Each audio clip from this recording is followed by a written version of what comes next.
Good morning. I'd like to begin by acknowledging the traditional custodians of the land on which we're filming today, the Wurundjeri people of the Kulin Nation, and pay my respects to their elders past, present and emerging. I also acknowledge the traditional custodians of the various lands on which you, the viewers, are located on, and any Aboriginal and Torres Strait Islander people watching this video.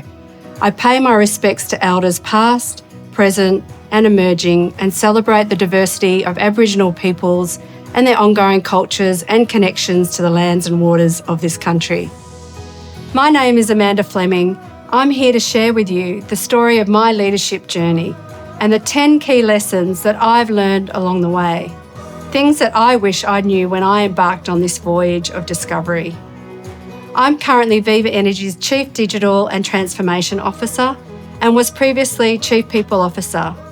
Viva Energy is one of Australia's biggest energy companies, and we supply all the Shell branded products in Australia and about 25% of the nation's fuel. My career has involved roles in Australia, Europe and the United States in everything from refining and fuel retailing to fresh food and fast food retailing, fast-moving consumer goods and global packaging businesses. I've worked in transformational roles at Super Retail Group, as Chief Operating Officer at Pizza Hut US and Chief People Officer in Coles and Mars, with combined team members numbering more than 200,000. I'm a mother, a fan of the Foo Fighters, and I enjoy the serenity of weekends spent down the coast. As I reflect on my journey, there's one thing that stands out: the importance of setting priorities. If I could change one thing about my leadership journey, I would have spent more time with my daughter during her younger years. I didn't get that balance right straight off the bat. In the whirlwind of leadership, set your personal rituals in your diary just as you do your professional ones. They deserve the same level of focus and execution. It's crucial to remember the value of family and to find a balance between our professional and personal commitments. My journey began on a family farm in Melbourne's outer suburbs. I didn't have professional role models at home. My mum and my grandmother were both stay-at-home mums. I loved them and they taught me personal values and many critical lessons about life. But it was really a series of meetings with amazing mentors that changed the direction of my life and allowed me to pursue my professional ambitions. As a little girl, I would collect eggs and kiwi fruit to sell at my father's fruit stall. I learned early on that hard work coupled with determination can catch the attention of those in senior positions who are willing to support and back you. The first turning point for me came after I did work experience in Year 9 and came back excitedly to school saying I had a plan to travel the world as an air hostess. My teacher at the time was Lynn Simmons at Billanook College in Melbourne, and she was the one who pointed out that my vision didn't match my potential. She said something that really resonated for me. You could touch more lives and change the world if you were more ambitious about the career you choose, Amanda. And these words led me towards a finance degree that served as a gateway to infinite possibilities. Sometimes all it takes is for someone else to see the potential in you, to change the course of your life. There have been several critical moments in my life when people have ignited something inside me. These people saw potential in me that I couldn't see. They encouraged me, supported me, and took risks alongside me. The challenge for every one of you is to seek out the people who can see your latent brilliance. Identify the people who are interested in you, willing to invest the time to foster your potential. These people are the catalysts of life-altering transformations. In my journey, another pivotal figure emerged, Brian Peters, a Mars manager who was overseeing the graduate program. I met him when I was about 23 and facilitating the Respect at Mars program in a pet food factory where 100% of employees were men. In that environment, I felt I had to put on a masculine facade. But Brian took me aside and said, Amanda, this is not just a box-ticking process. These people have to endure. You actually have an opportunity to change these people through this program. You have to bring your gender experience to the table. It's part of who you are and what you have to offer. Brian demonstrated to me that my unique perspective as a woman was an asset, not a liability. He championed diversity and celebrated my distinct viewpoints. He was way ahead of his time, and since then I've brought my female lens to every role I've been in. We are now 15 years down the track. We've seen a lot more women break through the glass ceiling, and I'm one of them. The portfolios I'm running now have traditionally been run by men. I think authenticity is your greatest asset. Bring your true self to the table, your unique voice, experiences, and perspectives. Have self-confidence in your capabilities and just let your authenticity shine.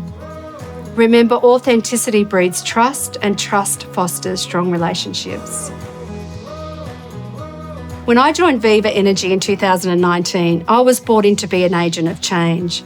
This is an organisation that is going through a significant transformation. Formerly known as Shell Australia, this company was traditionally a major manufacturer and retailer of fossil fuels and a male-dominated manufacturing workforce. One of Viva Energy's key challenges is to take the business in a different direction, so we're less reliant on the traditional fuel sales we know are going to taper off in the coming decades. And we've set a new course and are in the process of changing the company from a fuel manufacturer that offers some convenience retail to a convenience retailer that offers some fuel products. This is a major change for our business. The other key challenge we face is to change the gender balance of our employee base. We need to move the dial of the male domination of our workforce. For a former conventional fuel manufacturer, this too is also a major change. In a world where it can be easy to sit on the fence, I encourage you to take a stand for changing the things you care deeply about. Embrace the courage to voice your opinions and ideas, even if they're unconventional. Don't fear being wrong. Mistakes are the stepping stones to growth. Remember that even the boardroom isn't immune to minor stumbles. Don't overthink every small misstep. Instead, learn, engage, and grow from these experiences. Every interaction is an opportunity to enhance your leadership prowess. I think some of the best leaders lead with their heart. I think they're courageous and determined, but also show their humanity and empathy.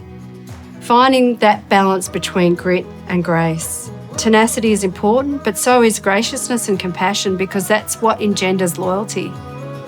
The journey of leadership isn't about choosing between being strong and being kind. It's about integrating these qualities to become an exceptional leader. It is this equilibrium that will define your leadership legacy. Your ability to be both a visionary and a friend, a guide and a confidant will undoubtedly shape the remarkable path you pave in the world of leadership. One of the first things that struck me when I met our CEO, Scott Wyatt, was his genuine desire to make a difference in the gender representation at Viva Energy. For a lot of business leaders, this is nothing more than words, but it was clear to me straight away that Scott fundamentally gets it. Over the past 5 years, it's become clear that Scott is one of the best business partners I've ever worked with. He is a true believer in the Chief People agenda, and he enabled me to link it directly to our business performance. In 2023, we've seen the gender balance of the senior executive team reach parity, positioning Viva Energy among the top ASX-listed companies to achieve that. The company has put considerable effort into attracting and supporting women in parts of the business where they are not represented. At our Geelong refinery, traditionally a male-dominated stronghold, we've seen the number of women in operational roles rise from 9 to 25%. The proportion of women in all roles on site has risen from 16% to 24%. This has come about by restructuring roles so they're more flexible through part-time opportunities, job sharing and shift swapping. Across the business, we've worked to provide equal access and opportunity and design roles which provide flexibility for juggling the demands of both work and home and living a culture which values and respects diversity. There always remains plenty of room for improvement, but Viva Energy has progressed a long way on the gender equity journey. It is pleasing to see the way the culture has changed, and I'm proud to have played a part in giving that change momentum. Scott has given me some amazing opportunities. For the past 4 years, I've been running the people and technology portfolio, the Shell Card business, and our transformation agenda. I never thought I could lead a technology function because I'd need to learn code or software engineering. As women, we often underestimate what we're capable of. We focus on what we don't have instead of leveraging what we do. I'm the first to admit I am no technologist, but I know my edge. My edge lies in relationships. I know that work thrives on relationships, not just organisational charts. I know I need to cultivate genuine connections with colleagues and employees and mentors. Remember that work isn't just about tasks, it's about the people you work with and the impact you collectively create. My success in this role demonstrates you don't have to be on the tools to lead. A thirst for knowledge is a compass guiding you towards success. Seek out new roles, challenge yourself with different skill sets, and don't hesitate to say yes to new opportunities. Because every new opportunity or every new experience is another key step in your personal journey. See them as a gift and embrace every one of them. The strength of relationships can't be overstated. Nurturing connections over time builds enduring bonds that lift you and those around you. Strive to create a collaborative and supportive environment where people are encouraged to grow and thrive. Leaders are human, and humans make mistakes. Extend forgiveness to others who stumble, just as you would appreciate it when you make your own errors. These moments of vulnerability and growth are truly invaluable. I remember the first board meeting I went to, I was so nervous. I was presenting a paper seeking a board decision. Before the meeting, I decided to meet privately with one of the board members for a coffee in order to get their advice and get a read on how to deliver the message. Later, when I stepped into the boardroom, I maintained eye contact and presented with confidence. That board member had been generous to me, given me valuable counsel, but also became a safe space to look and a friendly face when dealing with my nerves. And of course, the board said yes. What I learned playing district level netball is also true when building teams in the workplace. You get far more value by investing into the collective than you do by searching for rock stars. An ordinary group of people can achieve extraordinary things if you empower them to unleash their collective brilliance. The best performing teams are built on a foundation of genuine care and understanding for one another. The relationships formed within these teams extend far beyond the confines of work tasks. Recognise that shared purpose and that camaraderie drives exceptional performance. I see many leaders, including myself in my early days, trying to manage their time. They fill their days with tasks and meetings, they're on their laptops sending emails at all hours. But I'm yet to meet a leader that has invented a 25-hour day.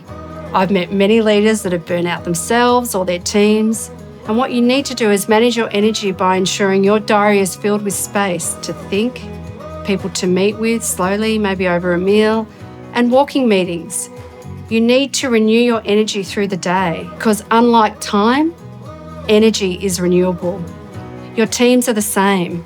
You can't expect them to sprint all the time. Build in the decompression habits, the team off-sites, the learning days. Help them manage their energy. You'll be surprised how much more effective you are with 15% more energy. When writing this speech, I kept worrying that 10 lessons are too many to do well. But one of the essential skills of leadership is the ability to grasp challenges with two hands and break them down to more simple, achievable, bite-sized pieces. Let's face it, you're never going to achieve all your goals in a single step. Keeping things simple isn't easy, but it is smart.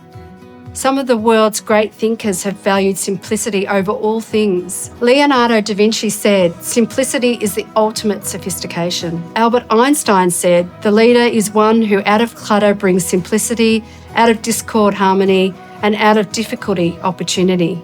I've learned that you can only create impactful change by doing hard things. The hardest thing we can do is prioritise. We start too many things because we want to please people, we don't stop enough things or follow through enough. Be the one who starts less and finishes more.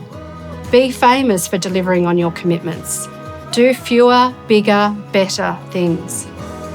I've learned these 10 valuable lessons during my journey. I hope they resonate with you on your own path.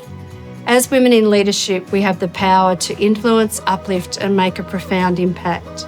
Let's seize every opportunity to lead with purpose, authenticity, and compassion.